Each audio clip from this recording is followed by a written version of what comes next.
Your kids could get free or low-cost health coverage from Medicaid or CHIP. Even if you've applied before, they may be eligible now. Kids up to age 19 are covered for checkups, vaccines, dentist visits, hospital care, and more. And if they already have Medicaid or CHIP, remember to renew every year. Visit insurekidsnow.gov or call 877-KIDS-NOW. Paid for by the U.S. Department of Health and Human Services. You know, some topics kind of just explode out of nowhere and become huge. Like Columbus Day. Right. Over 2 million Google searches lately. Wow. So it's more than just like, are the banks open? Yeah, it's interesting, isn't it? Like this one holiday is suddenly like this huge flashpoint. Yeah. For all these bigger conversations we're having about history and colonialism and, you know, whose stories really matter. Okay, so this is way more than just a day off from school. Right. Maybe we should back up, do like a quick history lesson on Columbus Day itself. Sure, absolutely. I mean, most people, they think Columbus Day, they think, you know, that classic story, Christopher Columbus, 1492, lands in the Americas. But thing is, it wasn't even a federal holiday till 1937.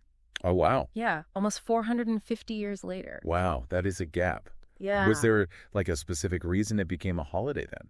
Well, it's complicated, a lot of factors. But one big thing was this push for national unity, you know? It was the Depression, things were rough, and they wanted something to, like, bring people together. Okay. And, you know, Columbus, he kind of fit that bill. It was also seen as a way to, you know, recognize Italian Americans. Right. Because, you know, for them, he's a huge figure. Yeah. Makes sense. Historically. And to this day, for a lot of Italian Americans, it's still really important, you know, a celebration of their heritage. Absolutely. Right. But like you said, there's a lot more to it. It's gotten complicated. Yeah, and it gets complicated because, you see, Columbus arriving, as momentous as it was, it also kind of kicks off this really dark chapter. Yeah. For the folks who are already here. Right, right. It's not really discovery if people are already there. Exactly. For Native Americans, it wasn't discovery. It was the beginning of, well, it was the beginning of a lot of pain.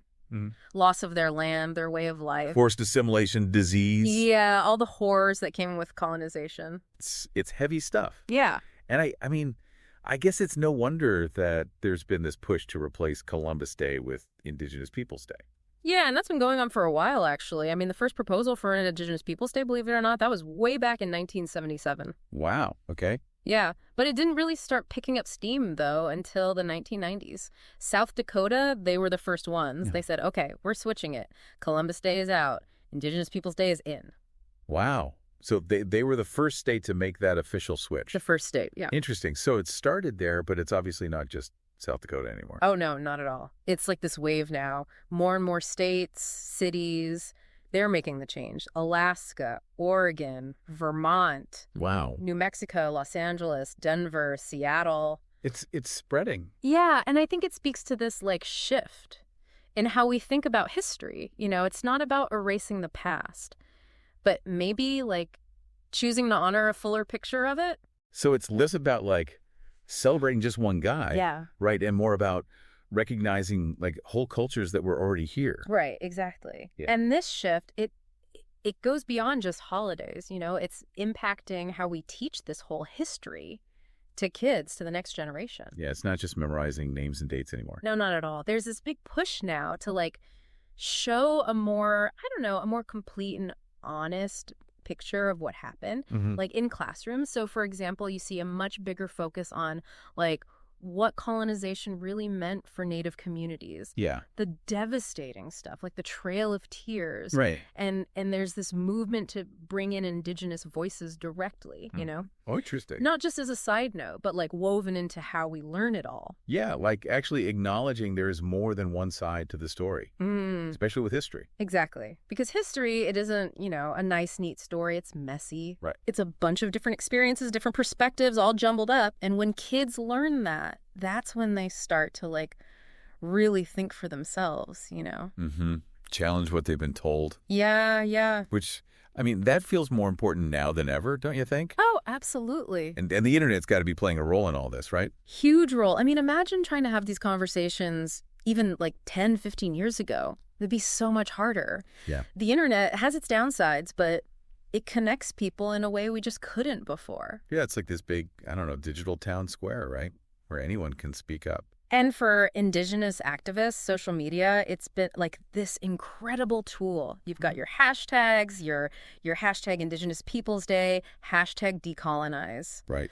Those become rallying cries, ways to get the word out, to organize. Yeah. It's given a voice to folks who, for a long time, no one was really listening to. Yeah, it's pretty amazing to think, like, a single tweet can spark this whole conversation now. Right. And maybe even lead to real change. See, and that's what's so cool about this whole debate. It's not just about a holiday. It's bigger than that. It's about how we see history, period. It's about who we decide is important enough to remember. Exactly. And what that says about us. Like what kind of future are we trying to build based on how we see the past? It's like we're, I don't know, finally really looking at our own history. Yeah. And that's where you come in. Ooh, I like this. Ending with a thought for our listeners. Yeah, something to think about. So we've dug into Columbus Day, right? Mm-hmm. The whole Indigenous Peoples Day movement. Right, how it all ties into like social justice, representation, all that. Exactly. But now it's personal, What does this all mean for us as individuals? Right. When you think about how we remember the past, commemorate it, what comes up for you? You see a Columbus statue or hear about Indigenous Peoples Day. Yeah. What's your gut reaction? Yeah, these aren't like easy questions. No, not at all. No easy answers. But the important thing is we keep talking about it, keep learning. Keep questioning. Yeah, engaging with this stuff, even when it's tough. Because honestly, even if this deep dive just left you with more questions, that's okay. It's a good thing, actually. Right. It means you're thinking for yourself. It means like you're not just accepting what you were told. You're digging deeper. Exactly. Because history, it's not just some dusty old thing in a book. It's alive, It's shaping our world right now. Right now. And the stories we choose to tell, the voices we listen to. That's going to decide what the future looks like. Exactly. Wow. Okay. Lots to think about. Lots to think about. As always. Thanks for diving in with us. My pleasure. Always good to be here. Today is your lucky day. Today is the day that our $3 website works for you, paying you directly to your PayPal daily. Imagine $3 ongoing continuous payments to your PayPal account. Imagine falling asleep and waking up to $300 in your PayPal account. How would this make you feel? How could this help you? What bills could you pay? What kind of fun could you have? What does that retirement look like now?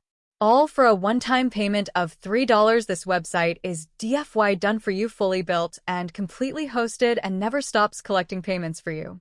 You have spent $3 on coffee on a regular, but that coffee won't help you create multiple streams of income. Click the link below.